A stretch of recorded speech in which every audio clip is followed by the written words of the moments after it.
All righty, I'm going to go ahead and get started. Again, thank you everyone for joining us this evening.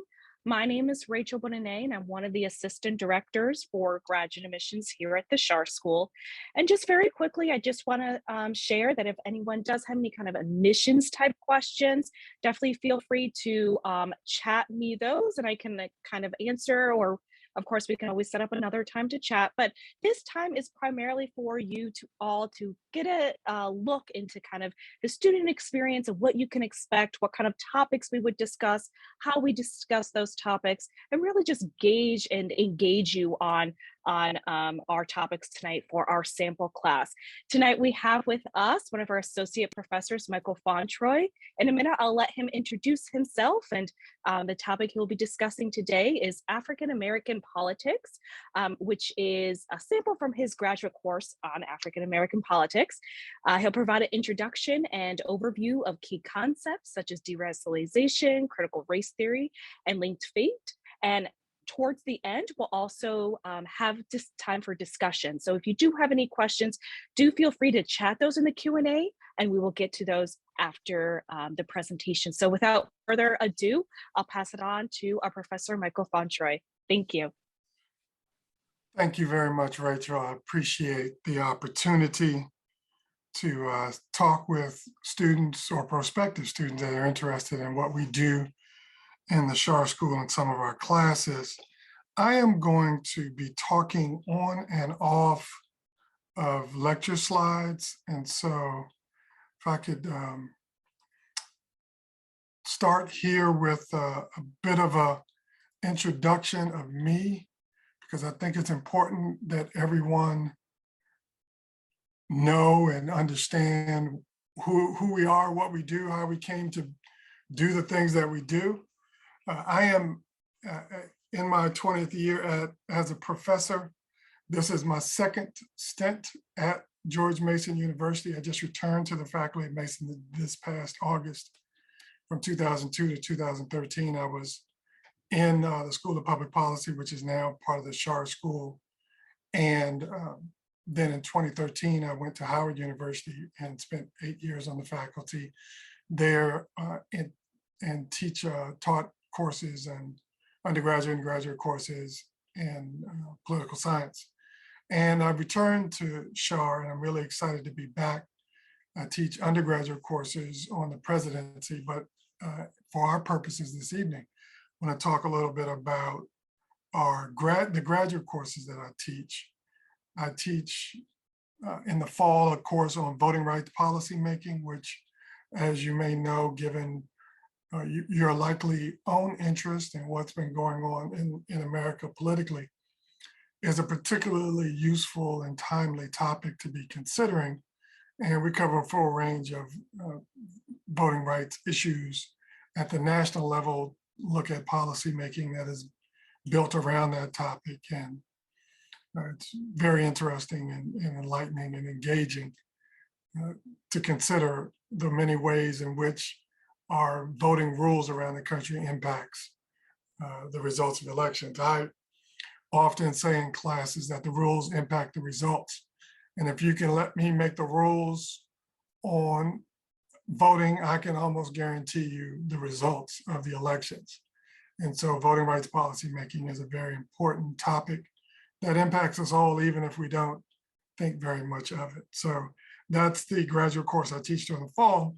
In this spring semester, I'm teaching a course on African American politics, looking at it from a variety of different angles, not just from political science, but also from public policy.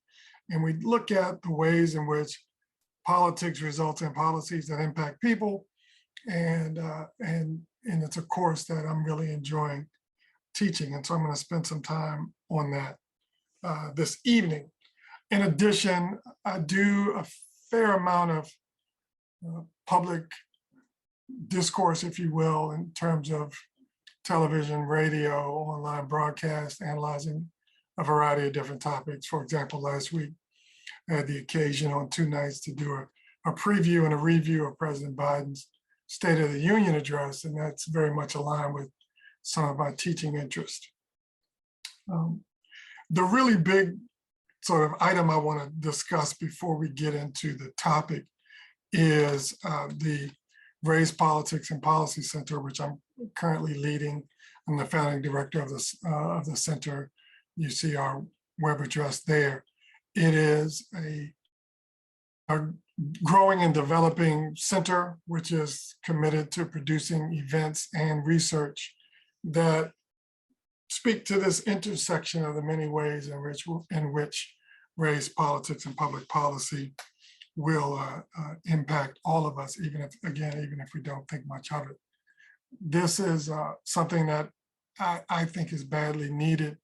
Our public discourse, in my opinion, is desperately misshapen, malformed, and needs input from those who study these kinds of issues to engage the public policy, the public discourse, and try to inform our electorate on the many ways in which these issues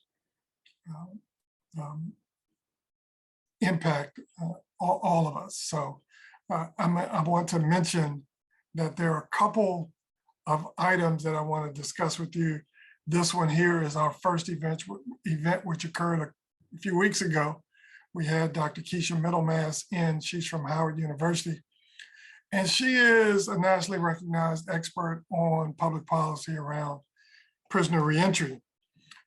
About 12,000 prisoners are released every single week in the United States. And she came and talked with us about the barriers they face and how those barriers impact all of us, not just those who are returning, but their families and the larger communities. And she talked about how many of the difficulties those who are re-entering face are often created by public policy decisions. And so we are excited. I was excited to have her come in and give a conversation about that. And this event was recorded, by the way, and so you can visit the website again, rppc.char.gmu.edu, if you're interested in watching it more. The big one next month will be on April 14th. Dr. Cornel West is coming to town. I'm really excited to be in dialogue with him. He and I will discuss one-on-one a variety of topics that are of interest to him, and we're looking forward to that. You can visit the website, rppc.char.gmu.edu, to register for the event. It is open to the public, and registration is now available. And so if you're interested, even if you are not currently enrolled in the Char School, it's a great way to come out and learn a little bit about what we have to offer. And I invite you all to come join us if you will. But before Cornel West joins us on April 14th, I'm happy to mention also in person, by the way, like Cornel West, is Professor Tony Afeni, who will be here on April 4th. He is one of America's leading scholars on Latino politics and will be here to present some findings from his research and do a lecture and public dialogue on that too. So these are just some of the items that we are engaged in, and we look forward to energizing, if you will, at least some of the public discourse around these kinds of issues. So now I want to get to the topic of the evening. I want to provide an overview of African-American politics and policy. And I also want to invite your questions. If you have questions along the way, we're going to allot some time toward the end of the conversation to receive your questions. I'd ask that you put them in the Q&A, and Rachel's going to help me, I hope, sort through the questions, and I'm happy to take as many as you like, including follow-up questions. So this course on African-American politics is focused on the broad range of ways in which African-Americans are engaged in America's political and policy ecosystems. And as a result, or rather to help fully understand what that is about, there are some fundamental concerns that I think are important for any student, no matter if you're a first-time student who's never really thought about these kinds of issues, or you're a student who's taken previous coursework in this space. You should know that there are a number of important fundamentals that we need to be concerned with. One of which is this concept of universal freedom, which operates at the individual and group levels. And as I have here on the slide, there are 5 immediate concerns, although, if we were in a full class, we might look to see if there's some additional concerns that we would add to this list. But it really does come down to at least these 5 things. First is education. And here we're talking about education to learn a particular skill or prepare for a career of some sort.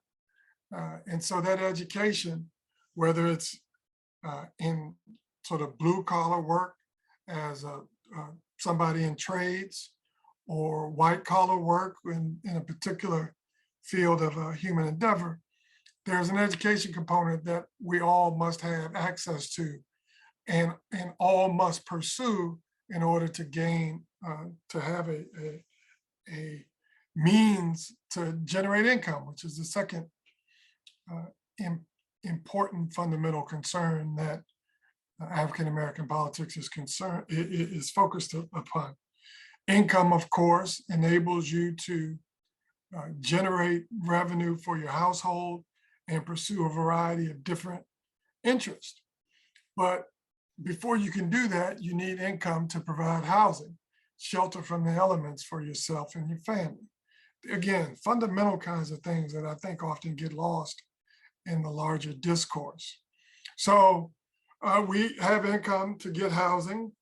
We have income to get health care, which allows us to live long enough to enjoy the fruits of our labor. And then justice.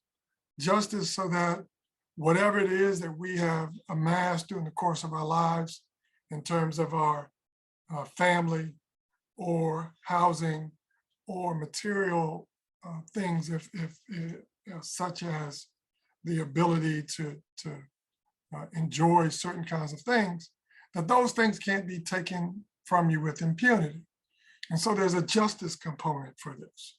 African-American politics is fundamentally concerned about individual and group level justice, so that I have something that cannot be taken from me just because I'm a Black man. And so Black politics, African-American politics is concerned with these things at the individual level: income, education, income, housing, healthcare, and justice. But then there's a group level concern here that I think is important to consider. And that is group level political engagement with government institutions. The Constitution of the governing institutions, the Constitution of the United States provides for peaceful redress of grievances. It allows it allows citizens, either individually or in group context, to petition the government, to say to the government, this is something that is going on that shouldn't be, or something isn't going on that should be. And so African Americans have often been prevented from that kind of political engagement. And unfortunately, in the context of this kind of event, we don't have enough time to go through the many ways in which that has occurred. But I would just add that we do know that, for example, during the Jim Crow period, there were statutes called Black Codes that were created literally to prevent Black people from assembling in large numbers to debate, discourse, strategize, and engage in the kind of political behavior that was allowed for any number of other people, and to prevent Black people from engaging governing institutions for, again, the constitutional redress of grievances. So at the group level, political engagement is a fundamental concern of African American politics. And these governing institutions, of course, are the presidency, the bureaucracy the president oversees, the legislative body, Congress at the national level, and of course, state legislatures around the country, the justice system. How do we ensure that the justice system is in fact just for everybody, including African Americans? And then I would add also that while this is an unofficial governing institution, I think the impact of media on public discourse is a question that is an issue that can be added to this larger discourse. And media at large can be seen as a governing institution because of its overwhelming impact on decision makers and how voters view particular kinds of issues and concerns. So political engagement at the group level, freedom to pursue those things that at a group level African Americans see as important. Secondly, at the group level is equity in all aspects of public policy decisions. So there's a difference between equality and equity. And equity in this context is really about providing people opportunities wherever they are in terms of their ability or interest to pursue whatever it is that they wish, free from barriers from the government, and provided that the government can engage the policy process such that people can pursue their interests as far as their ambitions and abilities will take them. Often public policy decisions during the course of our history in America have not always lived up to the concept of equity, and in many cases have provided barriers to equity, in whether it's in politics, social engagement, economic development and engagement. And we see some of that currently in what is going on around the country in terms of the explosion of voting rule changes around the country that, depending on your perspective, are tantamount to voter suppression. And so we need equity, and African Americans are concerned with promoting equity as it pertains to public policy decisions. And then at the individual level and at the group level, there is a concern with justice. We see this in the context of many of the justice protests that we have seen in recent years.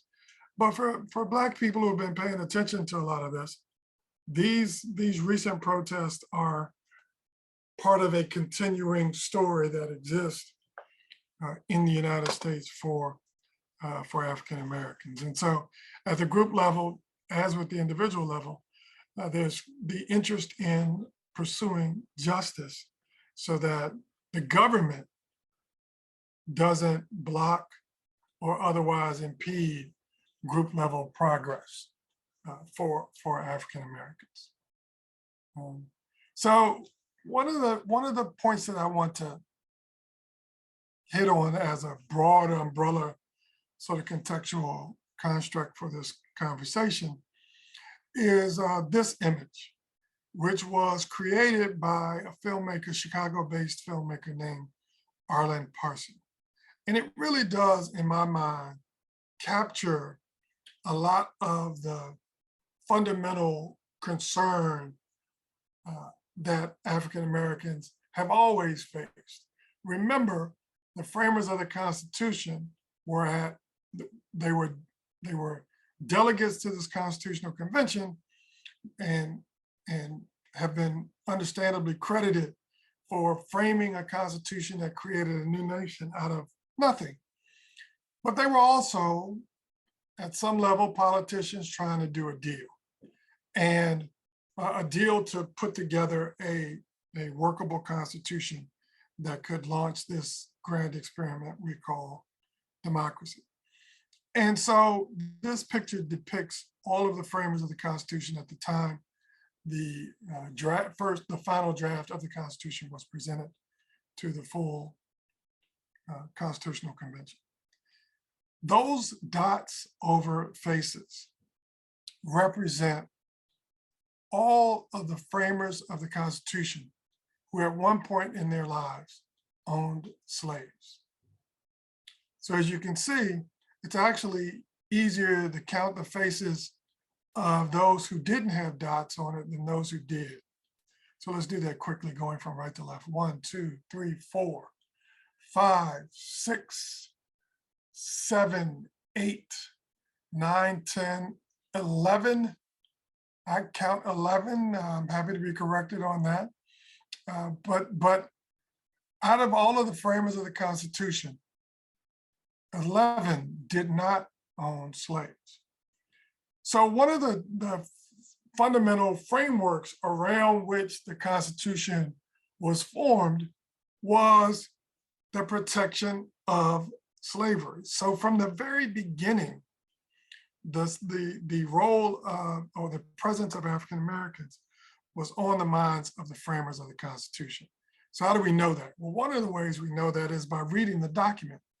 Even though it was written during a period in which slavery existed, and even though the vast majority of framers of the Constitution at one point owned slaves, we know that that reality caused some heartburn for the members of the Constitutional Convention, because the word slavery doesn't exist at all in the Constitution, even though there are some allusions to it in the document itself. So it's dealt with explicitly in 4 different places in the Constitution. One of which, the one I want to sort of spend the most time on today, is the Three-Fifths Compromise. So this is really fascinating in how, I get that the framers of the Constitution have been lauded for their work in creating this document. But again, they were at some measure politicians trying to get a deal done. And the Three-Fifths Compromise is a great example, illustration of that. So for those of you who don't know, the Three-Fifths Compromise was about the counting of slaves for both taxation purposes and also for representation purposes. So on the tax side, the northern states wanted slaves to be fully counted because and the southern states did not want them counted at all. And that's because the system that was created at the time, though it didn't have a federal income tax, did allow for federal levies on states as if there were certain exigencies or emergencies that required it, and that those levies would be based on population. So the northern states wanted slaves counted so that the southern states would have to pay more in these levies. Of course, the southern states didn't want them counted at all. So for tax purposes, the northern states wanted them counted, southern states didn't. On the representation side, however, the northern states didn't want them counted and the southern states did. The northern states didn't want them counted because that would mean more seats in the House of Representatives for southern states. And the southern states, of course, wanted them counted for that very same reason. They wanted more representation in the House of Representatives. Notwithstanding the fact that for citizenship purposes, the South didn't want slaves counted. And in fact prevailed in that regard. We see during the Reconstruction Acts, Reconstruction constitutional amendments rather, that is of course done away with. So the compromise is slaves are counted as 3/5 for tax purposes and 3/5 for representation purposes. And that resulted in 4 additional seats in the, among the southern states in the US House of Representatives, and no additional revenue in the levy in the federal treasury, because there were no levies that were issued during that particular time. So the 3/5 compromise is one of 4 particular areas in which the slavery was dealt with, even though they weren't, or even though the word was not explicitly used. So in many ways, African Americans were invisible or not equally visible in the eyes of the framers of the Constitution.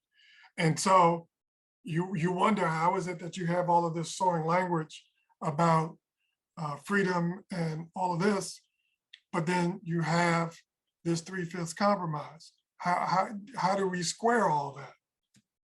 This is how you square all that. The framers of the Constitution at some level were protecting their own interests. And again, that's politics.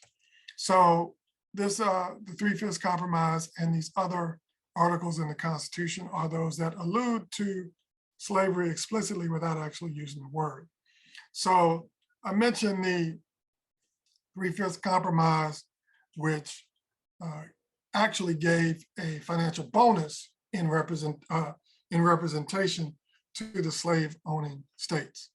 Article 1, Section 9, Clause 1 in the Constitution prohibited Congress from ending the slave trade until before 1808, and limited any taxes on imported slaves. So it continued the slave importation, and as we know, it continued long past 1808. Now, let me just point out, it didn't say, the Constitution didn't say slavery would end in 1808. In fact, it prohibited Congress from ending the slave trade before 1808. Article 4, it regarded as escaped slaves, that they would not be deemed free in a new state and could be returned to their previous condition of servitude. Here is where you see the beginning of sort of vigilantism as it pertains to African Americans. Free Blacks were often challenged and captured and taken to slave states, and bounties were put on the heads of Black people, free and otherwise, in these states. And this is where you begin to see the beginning of harsh policing trying to return slaves to southern states. And then, notwithstanding what I mentioned earlier about the prohibition of ending the slave trade before 1808, the Article 5 of the Constitution additionally prohibits any constitutional amendments before 1808 that would alter the tax rate on imported slaves.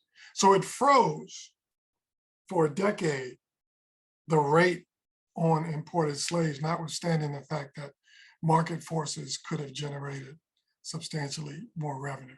So from the very beginning of this country, African-American politics and policies around African Americans have been rooted in this lack of equity, this lack of citizenship and regard for the fundamental humanity of Black people. And so from that point to 2022, there has always been an ebb and flow in freedom, justice, equality, access to a variety of different things that everybody else has for African Americans. And so we mentioned in the earlier concept, earlier part of the discussion, some mention of some important concepts that impact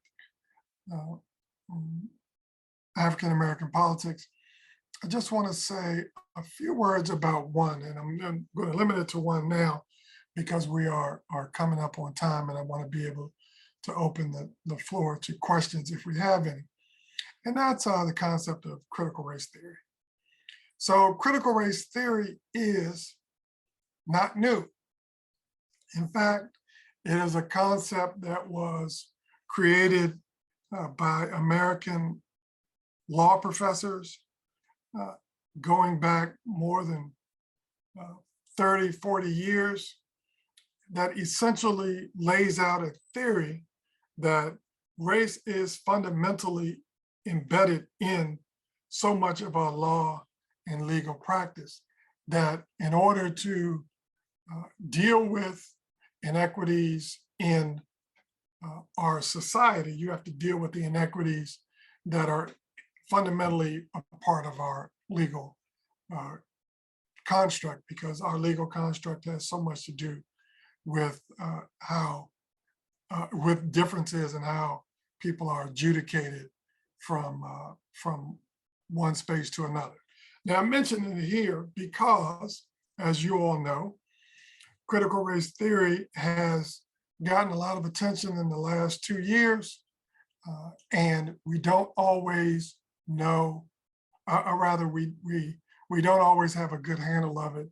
There are a lot of people, a lot of polling that shows that there are a number of people who are speaking very forcefully about critical race theory, but don't quite understand what it is and what it isn't. They think it's some sort of new thing that's come out of nowhere that's that is corrupting American society. But it's a legal construct, one that has been written about for decades.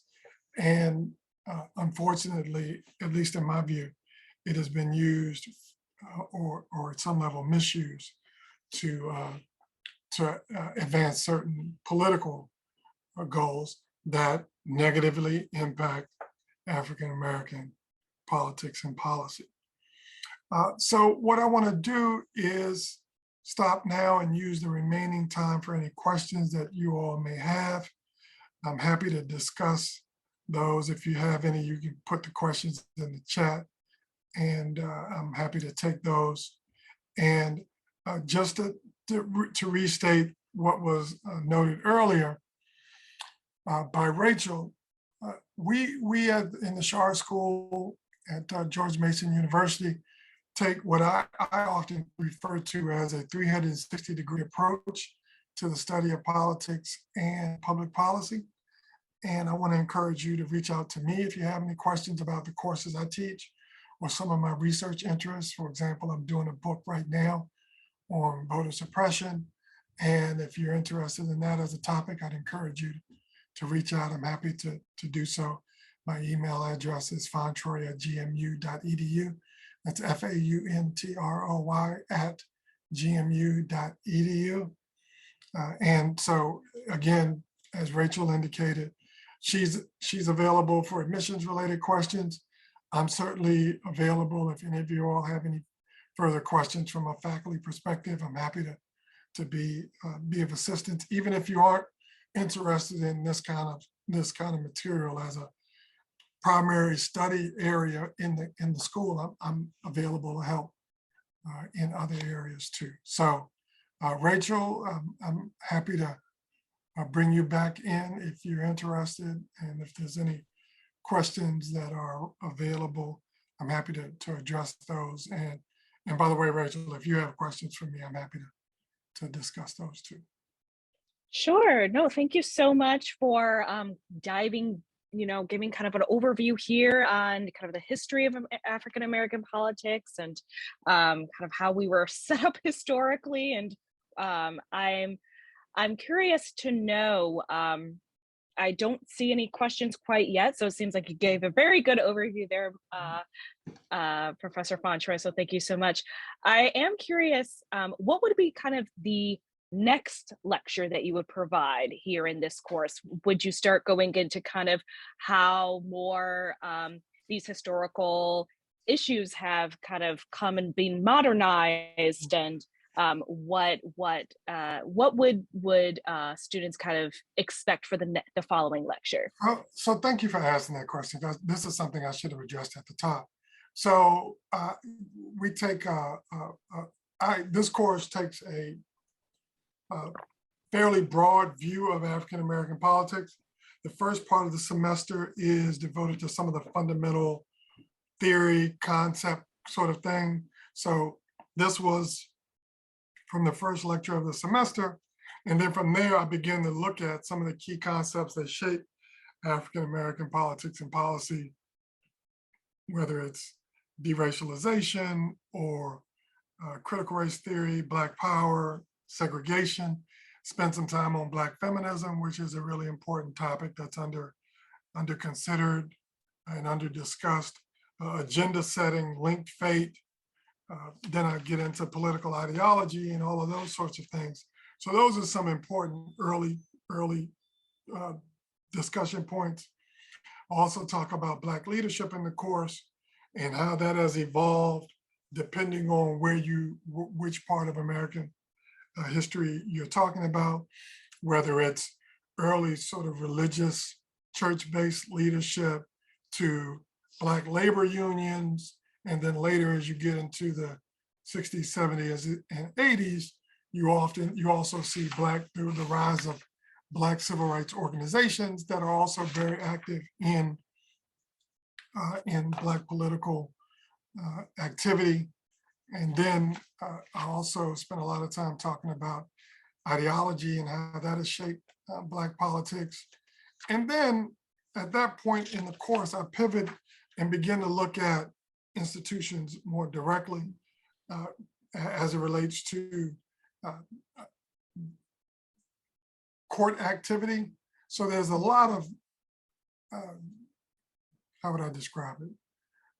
Landmark court cases that took place before Brown versus Board of Education that speak to this whole desegregation and challenge segregation in education at the graduate school level in particular.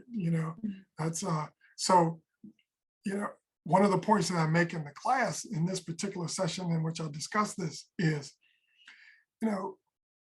historically Black colleges and universities were created because African Americans were not being admitted into white colleges and universities. So we spent a lot of time talking about how that impacted undergraduate education, but also graduate and professional school education. So you look at the number of graduate programs that exist and the overlap that exists in some places where African Americans were not admitted to graduate programs. So the state of Texas, for example, until it created Texas Southern University School of Law, was among a number of states that would actually pay for Black Texans to go out of state to go to law school because they didn't want to admit them to the University of Texas. And so that's a big discussion point. And then I begin to go more deeply into the institutions, African Americans and presidential politics, African Americans and congressional politics, voting rights, and the full range of criminal justice policy issues. So we shift from politics to policy in the second half of the course and look at some of the fundamental ways in which public policy decisions impact African Americans. Okay, thank you so much for sharing that. It definitely seems like your course covers a lot of ground. So that's very quite interesting.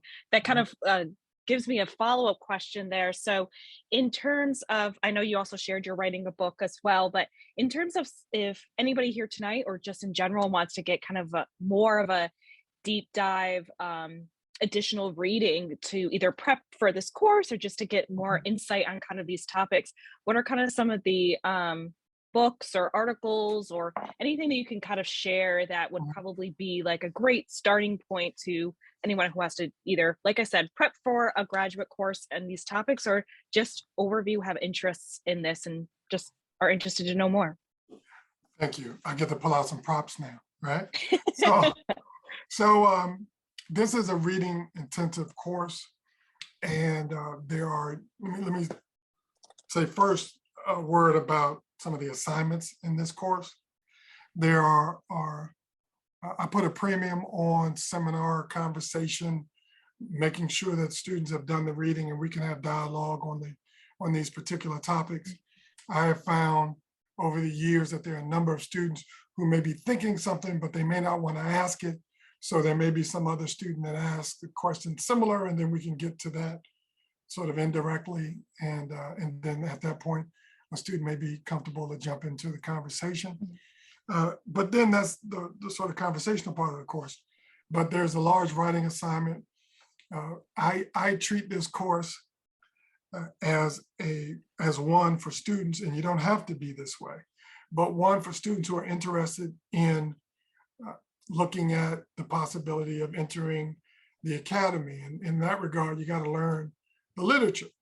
And so the big assignment in this course is a large 25-page review of what the student thinks to be seminal literature in this particular topic, whether it's African Americans and their relationship with Congress, or African Americans in their relationship with the president, or Black leadership, or whatever the topic may be.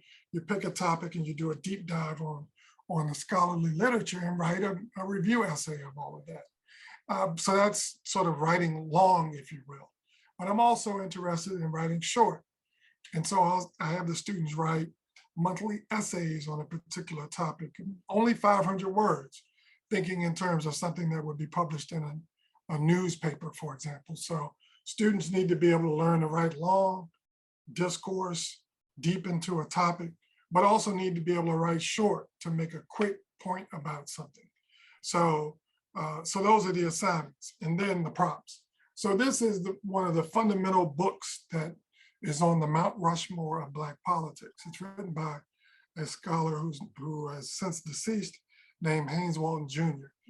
He is among a small handful of scholars, Mac Jones at Clark Atlanta University, Robert Smith at San Francisco State University, Ron Walters at Howard University, Marguerite Ross Barnett, among a handful of others, who literally created this subfield of African-American politics. And so his book is sort of the root of the tree, and there's a lot of theory and important analysis in the book. And so that's one of the books that I assign as a required reading for the course. There's so many others that bring us from sort of early theory to more recent practice. I mentioned earlier Dr. Keisha Middlemash. She's done an important book on the politics and policies of prisoner reentry. Her book is one that's required reading. Frederick Harris's book, The Price of the Ticket, which looks at the impact of Barack Obama's presidency on the practice of Black politics, and there's some interesting back and forth there too. So those are some of the books that I would recommend. And if there's a student who's interested, shoot me an email and I'll send you the syllabus, and you can see for yourself what it is that we do and in much more detail than I can express here. Great. Yes. No, thank you so much. And we actually did have somebody requesting to your email. So I chatted it in the chat line so that everybody should be able to have that information. I'll kind of open up the floor for any last questions for our professor here. Thank you again, everyone, for joining us tonight. And I really hope that this was informative, not only on, of course, the topics that we discuss on the Shar School, but also just to kind of get a feel for what it would be like and what you can expect as a Shar School student. So Rachel, can I just add one? Of course. So I mentioned earlier that I am the founding director of the Race, Politics, and Policy Center. And one of my goals is to mentor graduate students and to particularly those who are interested in careers in the academy or in the think tank world. And so if any of you all think you may want to pursue that, please make a note of it in your application. And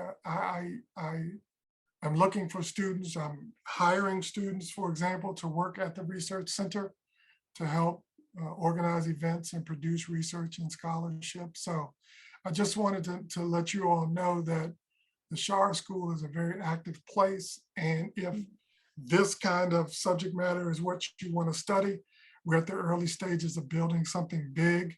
I do courses in voting rights policy and Black politics, and I'll be bringing other graduate courses on to the school in due course. And so there will be plenty of coursework and opportunities for you to develop your skills, hone your talent, and engage in this very important work that we do.